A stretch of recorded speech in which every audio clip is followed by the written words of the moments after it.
Hey guys, இன்றைக்கி நம்ம வீட்டில் எக் ஃப்ரைட் ரைஸ் எப்படி செய்ய போகிறோன்றதை பார்க்க போகிறோம். ஃபர்ஸ்ட் ஒரு பாத்திரத்தில் தண்ணி எடுத்துக்கோங்க, அதில் உப்பு சேர்த்துக்கோங்க. நம்ம பொடி பொடியாக நறுக்கின பீன்ஸ், கேரட், கோஸ் இதெல்லாம் சேர்த்துக்கலாம். லோ ஃப்ளேமில் வச்சுக்கோங்க. அரை வேக்காடு வேகிற வரைக்கும் வேக வைங்க.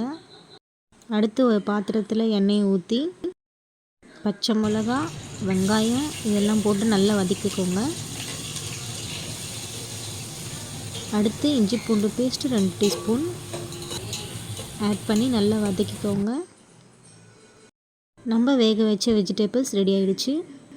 இப்போது தண்ணியை வடிகட்டி வெஜிடபிள்ஸ் மட்டும் வதக்கிக்கலாம். அடுத்து நம்ம ஒரு 6 முட்டை எடுத்துக்கலாம். முட்டையை ஒரு குட்டி பாத்திரத்தில் உடச்சி வச்சுக்கோங்க.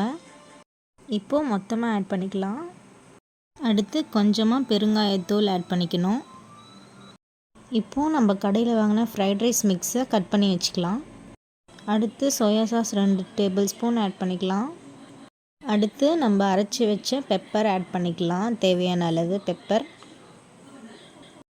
இப்போது நம்ம கடையில் வாங்கின ஃப்ரைட் ரைஸ் பவுடர் ஆட் பண்ணிக்கலாம். 2 பேக்கெட் ஆட் பண்ணியிருக்கோம். அடுத்து நம்ம ஆற வைத்த ரைஸ் ஆட் பண்ணிக்கலாம். ரைஸ் ஆட் பண்ணி நல்லா கிண்டி விட்டுக்கோங்க. ரைஸ் உடையாமல் ஸ்மூத்தாக கிண்டி விட்டுக்கோங்க. இந்த மாதிரி நம்ம ரெகுலராக யூஸ் பண்ணுற ரைஸ் தான் எடுத்துருக்கோம். உங்களுக்கு வேணும்னா பாசுமதியில் பண்ணிக்கோங்க, இன்னும் சூப்பராக இருக்கும்.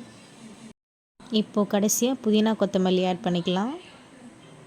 அவ்வளோதான், ஃப்ரைட் ரைஸ் ரெடி ஆகிடுச்சு. இப்போது நம்ம சர்வ் பண்ணிக்கலாம். இதுக்கு சைட் டிஷ் நம்ம டொமேட்டோ சாஸ், சில்லி சாஸ் வச்சுருக்கோம். நம்ம டேஸ்டான ஃப்ரைட் ரைஸ் ரெடி ஆகிடுச்சு.